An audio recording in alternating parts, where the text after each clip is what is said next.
everyone and welcome to this Semonto review. Today I'm going to be talking you through everything you need to know about Semonto, and as usual, if you do have any questions, please leave them in the comment section down below. I'll also be leaving a discounted link in the video's description so that you can always get your money's worth for Semonto. So Semonto basically is an overseer for your website that will notify you of any errors, issues, or things that are overall wrong with either the hosting or just overall aspects of your website. It's very, very easy to use. It's a very easy and seamless dashboard and interface in order to navigate, and I'm going to be talking you through it today. So beginning with our dashboard. Now our dashboard, once we put in the website that we want, we for example have put Google in, it will do a bit of a scan. So first of all, it will take a little while once you firstly imported your website in order to actually get results for.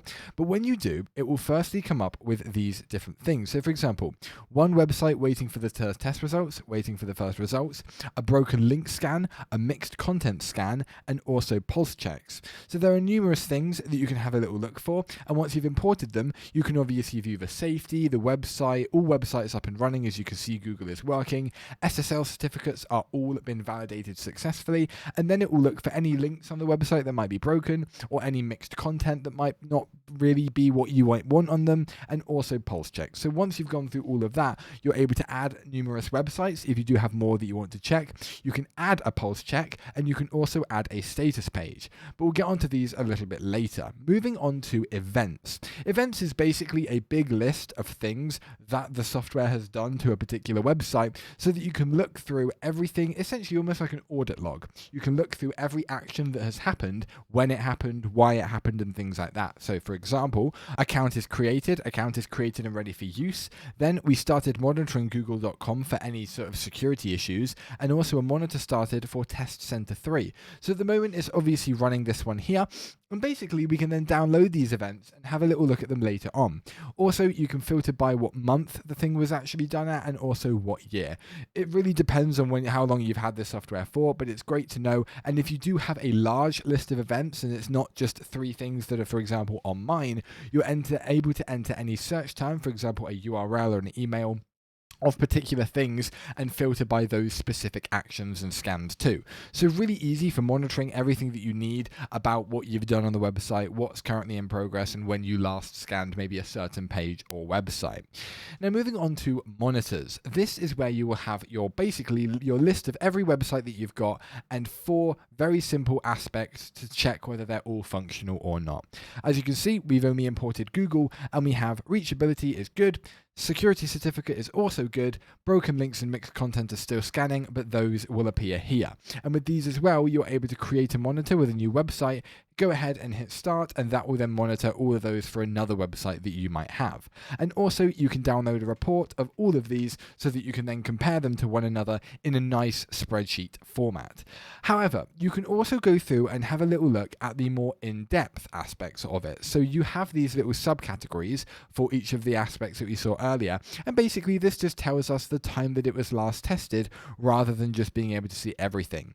So as you can see, 2 minutes 42 seconds ago, and the same are all for this, and then the SSL certificates are valid until May 25th of 2023. So you're able to look through all of these really nice and seamlessly, and it overall just gives you a nice sort of appearance and overview of how the website is performing and whether there are any issues. Then you can also check your pulse checks. Now what pulse checks are basically checks. Imagine it like a heartbeat. It will check for a pulse almost of your website, metaphorically. However, that will basically mean that it will search for its pulse, and as long as it can find that it's got a quote-unquote heartbeat, the website will be working really, really well. However, if you want to go this in a more in-depth and more expert sort of definition, start monitoring whether periodical scripts are executed, backups are performed, or servers are up and running. So it basically is the overall well-being of the website. As we had over here, we have mixed content, broken links. These do not impact the actual usability essentially of the website. You can still go onto it. There are just aspects that won't be perfect and won't be working. However, the website will still be accessible. Pulse checks, however, check to see whether the website as an entirety is actually functioning and working and live or updating and things like that. So you're able to change the name for the pulse check, and we'll just do pulse check 1. Now you can also set the timeout. As you can see, do not set it too strictly. Instead of entering precisely the amount of time it takes to complete the task you're monitoring, allow some extra time so that small delays do not trigger an unwanted alert. So you would then select wherever you want it to be, locating from.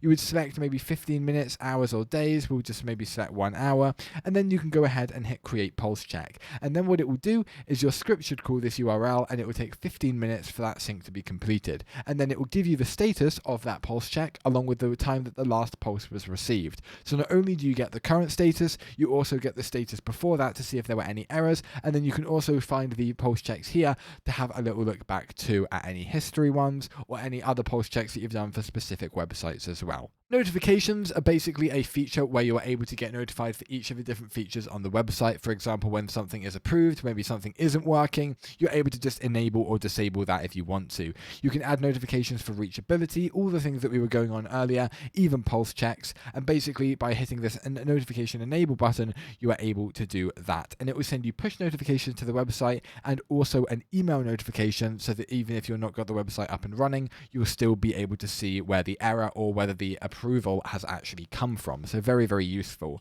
Now, moving on to status pages, this is basically where if you want to have a website and you want other customers to be able to see when something's wrong or going well with your website, then you're able to have a page where people can then view the status of your website via themselves. So without having to hear it from maybe a social media page, people could go onto the URL that you have then put in. So the title will be 123, and that will automatically fill, but you can change this to be whatever you want. And then you can also set a password for the status page if you want to, but if you're obviously a public website, for example, Discord is a very popular application and they have status.discordapp.com, and basically that allows you to see whether the website is good, whether it's bad, or whether there are any issues going on and where that issue actually lies. So it's really useful to be able to have a communication almost with your users without leaving them in the dark when something goes wrong or when there are technical difficulties or things like that.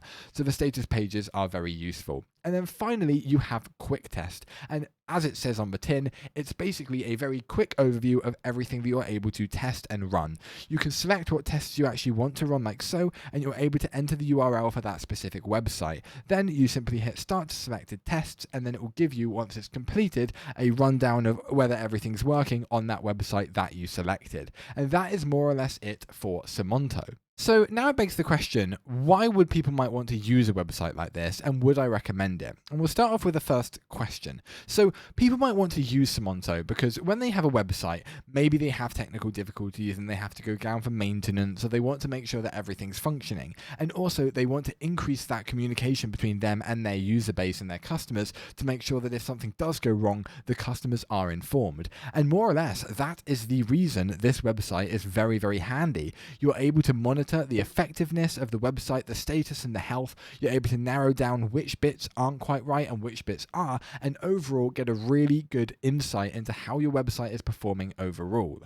Why would I recommend it? I think that the user interface is brilliant, and the actual ease of access of doing it, you can do it with any website. You don't just have to do it with one of yours. You're able to make sure that other websites, maybe if they don't have a status page, you're able to make sure that they are also okay. So instead of it just helping you and helping your customers, it also allows you to see whether another website is also not very functional at the moment, and if they don't have a status page, then you're able to see that yourself. But that is why I would recommend it. It's an excellent website, and I would definitely recommend it. But apart from that, thank you everyone for watching. I will see you next time, and until then, goodbye.